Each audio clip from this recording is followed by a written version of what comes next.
Hey, welcome. It's pizza day here at Andy Mark, and today's favorite pizza of the day is Papa John's pepperoni.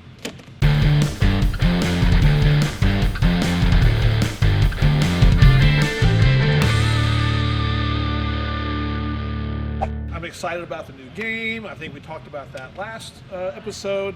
There's already a team update. In my opinion, there's not much in it, which is good. We don't like seeing a lot of big changes in the update, but you should still read through it. Make sure the colors are right on your control panel or your control wheel. Control panel, I think is what it's called. Control panel? Yeah. Okay. Bear with me as I struggle with these names. There's a lot of words. My brain is getting old. But how we are controlling power cells, they're defining that very specifically. They did a little bit of effort to clarify where your robot starts and where you can't go in auto as well. You start opposite your driver station. Oh, and the Q&A opens yesterday. It'll be interesting to see Q&A. And I'll give you my yearly PSA about Q&A. Get your soapbox. Yeah, I get it. You want to make a joke in the Q&A. You can be funny. Go on Cheap Delphi, do that. Get to a point. Be clear in your point. It's not a great place to make jokes. That's my advice with how to deal with the Q&A.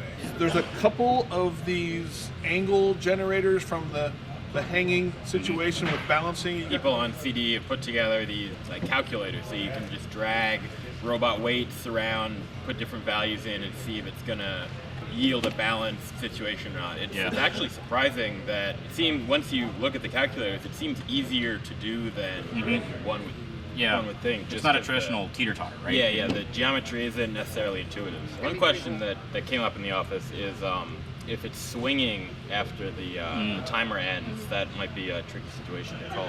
There might be two interpretations, one being if it's at t equals 5 in its level, you get scored, or it has to be level for like that 5-second period. There's two interpretations of that. Yeah. That sounds like something for the Q&A. Yeah. As my good friend Bill Beatty says, the thing that's most important about your robot is manipulator. Drivetrain.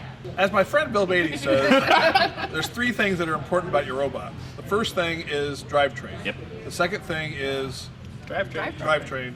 And the third thing is drivetrain. Week one, along with figuring out how you want to play this game, you also need to be working on your drivetrain. What do you guys think about drivetrain for this game? It's not as cut and dry as other games. The good thing is that almost all the choices we've thought about and built for years, they're still valid.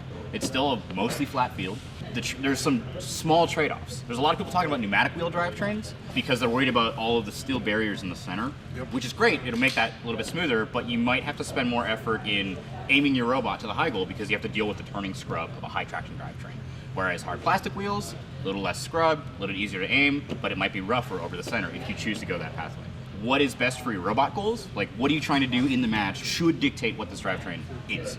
I mean, one of the nice things about using the AM1ForU chassis is that if you get to the point where, I went 6-wheel, but I actually need to swap to 8-wheel, you can do that with the 1ForU4 without having to really change much of your design. Yeah. What do you guys think about omnidirection with this game? I think it's a year for Mechanim. Like, big Mechanim, not Really? Mechanim. I can see value in Mechanim for this game. With regard to Drive Base, Andy Mark, we're going to have a product of the week, employees pick of the week. And so this week, I'm picking the AM1ForU4 upgrades. Make sure you check out our upgrades. Don't just think that the AM1ForU4 is just a 6-wheel drivetrain with those white wheels. There's other things you can do to make it a Mechanim drive or an Omni drive or an 8-wheel drive or pneumatic tire drive. So there's a lot of options. My pick of the week is the upgrade kits for the AM1ForU4. I promised you contest. We've got a contest. Ruth, what do you got? Opening today, we'll accept submissions through January 12th, which is going to be Sunday. Send us a picture on social media with a picture of your team and your kitted parts chassis and a cool joke. The 3 winners that we end up picking, which we'll announce on our first episode of next week of Lunch with Andy, will be sent a 10% discount code that they can use on their next order. So this is our Flyer gearbox. You can put a bunch of different motor inputs. It mounts to box extrusion, 1-inch width. It comes with a short tough box shaft, but a very easy upgrade is to just switch the hex bearing in the back and add a spacer inside, and you can extend the shaft any length you want with a through hex. A lot of teams like to put a lot of power behind their shooter, so you could have one motor here, shaft across with your flywheel, and then another flyer over here that the shaft goes back into with a second motor. And you could put even like a decimate back here and use 4 775s or something. There's really a lot of combinations.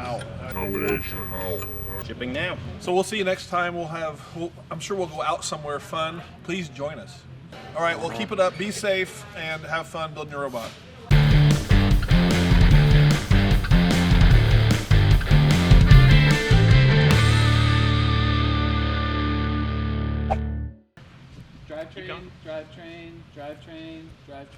Drivetrain. Somebody reset him, he's broken. Drivetrain. Battery. Drivetrain.